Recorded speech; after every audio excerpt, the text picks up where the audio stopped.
Çex Cumhuriyeti Kengash Palatasida parlament a'zolari Dünya Uyg'ur Qurultiyi, İlham To'xta guruhi va Uyg'ur harakati bilan hamkorlashib, Uyg'ur rayonida majburiy emgak va assimilyatsiya temasidagi yig'in o'tkazdi. O'tgan hafta o'tkazilgan bu guvohlik berish yig'inida 3 Uyg'ur va 1 qozoq jazo lageri va u yerdagi qiyin qissoqlar haqida guvohlik berdi. İlham To'xta guruhining boshlig'i Anvarjon, Dünya Uyg'ur Qurultiyining raisi Dolqun Aysa va Uyg'ur harakatining mudiri Roshan Abbas irqiy qirg'inchilikka uchragan Uyg'ur xalqining ahvoli haqida doklad berdi. Londonda o'tkazilgan Uyg'ur sud mahkamasining sudchisi Sergey Ferinoyes va Charles Universiteti qonun fakultetidan Sara Ivanichkova Uyg'ur qirg'inchiligi haqida so'z qildi. Chexiya Kengash Palata a'zosi Paul Fischer Chexiya va Yevropa Ittifoqining Uyg'ur majburiy emgakiga qaratgan cheklash tadbirini kuchaytirish zarurligini ko'rib yetganligini bildirdi.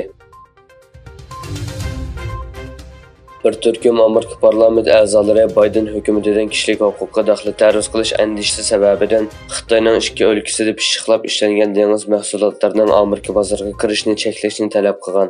Ular yana majburiy emgak vositasi bilan mahsulot ishlab chiqaradigan Xitoy shirkatlarining Amerika shirkatlari bilan savdo qilishni cheklash kerakligini o'tirg'a qo'ygan. Bu Amerika parlament a'zolarining Xitoyning kishilik huquqqa daxli ta'ruz qilish sababidan Xitoy mollarini import qilishni cheklashdagi eng yangi tirishchanligi bo'lib, shu sababli savdo va boshqa masalalarda Xitoy bilan Amerika munosabati barg'ancha jiddiylashgan. Amerika parlamenti Xitoy ishlari komiteti paydo olmaydigan tashkilotning tekshirish dokladini naql keltirib, baliqchilik atriti kishilik huquqqa daxli ta'ruz qildi. Xitoyning Shandong o'lkasidagi dengiz mahsulotlarini pishiqlab ishlash zavodi Uyg'urlarni majburiy emgakka soldi degan. Amerika armiyasi Xitoyning kurash aeroplani bilan Amerikalik bombardimonchi aeroplanining yaqinlashganligini, ularning so'qilib ketishga oz qolganligini e'lon qildi.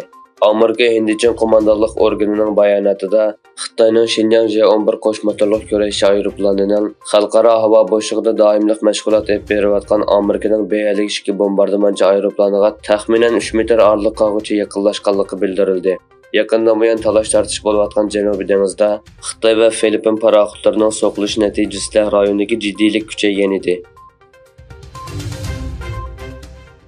Xitoy fuqarolarga qaratgan pasport kontrolligini kuchaytgan bo'lib, bu xil kontrol Xitoy organlari ichidagi xodimlarning erkinligini cheklagandan boshqa, Xitoylarning chet elga chiqishini texnik qiyinlashtirdi ekan. Xitoy rejimi ma'murlari va davlat xizmatchilarining chet elga chiqib sayohat qilishiga cheklama qo'ygan bo'lib, bu cheklama chet elga chiqishni cheklash, chet eldagi munosabatini tekshirish, tasdiqlash va maxfiyatlikni saqlashni kuchaytirishni o'z ichiga oladi ekan. Bu cheklamalar yuqori darajalik amaldorlarga qartilmay, odatdagi ma'murlar va davlat korxonalarining xizmatchilariga qartilgan. Mutaxassislar bu cheklamalarni Xi Jinpingning G'arb bilan bo'lgan munosabati va amaldorlarning G'arbning ta'siriga bo'lgan andishasi sababli Xitoy rejimining bexatarligini maqsad qilganligini bildirishgan. 2023 yilning oldingi 9 oyida O'zbekistonning tashqi savdo obroti taxminan 45 milliard dollar bo'lgan bo'lib, buningda Xitoyning ulushi 21,1% ga yetgan. O'zbekistondan Xitoyga qilgan eksport 1 milliard 850 million dollarga tushib qolgan bo'lsa-mu, lekin O'zbekistonning import miqdori 58,5% oshib, 7 milliard 600 million dollarga yetgan. 2023 yilning 5-dan boshlab Xitoyning O'zbekiston bilan bo'lgan savdo miqdori 9 milliard 450 million dollarga yetgan. 2013 yildan 2023 yilgacha Xitoyning bosh ministri bo'lgan va Sharq Turkistondagi nurg'un jinoyatlarni bosh planlovchi va buyruq beruvchilardan biri bo'lgan. Shundaqla jazo lageriga solingan, xorlangan va o'ldirilgan sanoqsiz Uyg'ur xalqining dushmani Li Keqiang tunugun kechda o'lgan.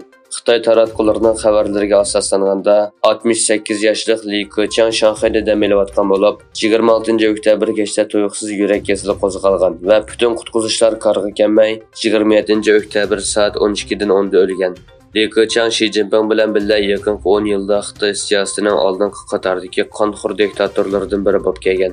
Ma'lum bo'lganidek, Xitoy Kompartiyasi bosh sekretari Xi Jinpingning iqtisod, pul muomala, diplomatiya, bexatarlik, islohot va boshqa sohalardagi barliq huquqini o'zining qo'lga kirgizishi bilan Li Keqiangning ta'sir doirasi barg'ancha tarayib mangan edi.